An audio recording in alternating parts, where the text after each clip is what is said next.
আর্জেন্টিনার খেলোয়াড় তোর প্রিয় হলো কেমনে বেঈমান? এই মুসলমানের বাচ্চা বল বেটা, এখন দাঁড়ায় বল বেটা, কোন কাফের বেঈমান, কোন খ্রিস্টানের বাচ্চা, কোন ইহুদি, তুই মুসলমানের ঘরে জন্ম নিয়া তোর রক্তে মুসলমান মার রক্ত, তুই কেমনে ওই বেঈমানের মতো সাজলি? এই বেহায়া বল বেহায়া, তোদের যাদের চুল এরকম বল বেটা, এখন দাঁড়া।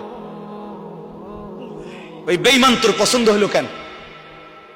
তোর রক্ত ইসলাম নাই বেটা, তোর মা মুসলমান না, তোর বাপ মুসলমান না বেটা, তোর দাদা দাদি মুসলমান না, ওরা সব বোকা, তুই চালাক হয়ে গেছ বেটা, তুমি পণ্ডিত হয়ে গেছ। কোন বেঈমানের অংশগ্রহণ করলাম? কেন সাজলা বেঈমানের মতো? তোমার নবী নাই, তোমার রাসূল নাই, তোমার আল্লাহ নাই, তোমার নবী সাল্লাল্লাহু আলাইহি সাল্লাম চুল রাখে নাই? কথা বলে না কেন? আল্লাহর নবীর চুল ছিল কিনা? নবীজির চুল মোবারক ছিল কিনা? তিনি চুল রাখতেন কিনা? তো তিনি কেমনে সাজলেন? এটা আমার পছন্দ হয় না কেন? নবীর সাহাবী সোয়া লাখের চাইতে বেশি সাহাবী, লক্ষের চাইতে, ওনাদের চুল ছিল না মাথায়? তো ওনাদের চুল কেমন ছিল তার কোনো বর্ণনা নাই কিতাবে? তো তুমি দেখো না এটা? তোমার ধর্মকে তুমি এত বড় বেইজ্জতি করলা কেন? তোমার রাসূলকে তুমি এত বড় বেইজ্জতি করলা কেন? তুমি যদি নবী সাল্লাল্লাহু আলাইহি সাল্লামের কাছে আমলনামা দিয়া বলো যে ইয়া রাসূলুল্লাহ, এই যে আমি আনিসুর রহমান, আমার সুপারিশটা আপনি করেন হাশরের ময়দানে, এই যে আমার আমলনামা, আল্লাহ নবী সাল্লাল্লাহু আলাইহি ওয়াসাল্লাম যদি আমলনামা উল্টাইয়া দেখবে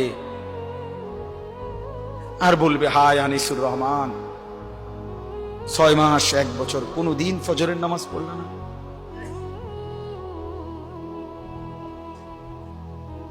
আমার উম্মত আমি 23টা বছর চোখের পানি ফেললাম, আমি কত পাথরের আঘাত সইলাম,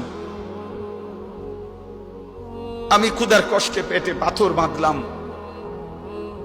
আমি দান দান শহীদ করা রক্ত নিয়ে ময়দানে বেহুশ হয়ে পড়েছিলাম, আমি সারা রাত দাঁড়িয়ে চোখের পানি ফেলে তোমাদের জন্য উম্মতের জন্য কেঁদেছিলাম, বিনিময়ে এই আমলনামা? 30 বছর তুমি মুসলমান সুদ খায়,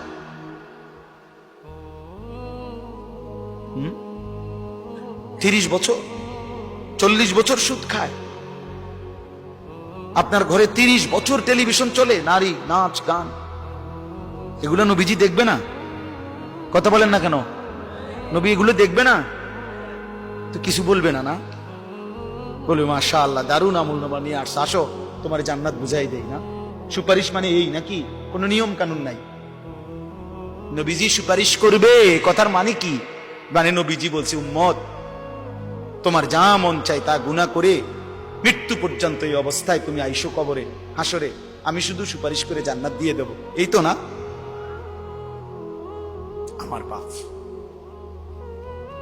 ইনসাফ করো, ছেলেরা তোমরাও ইনসাফ করো।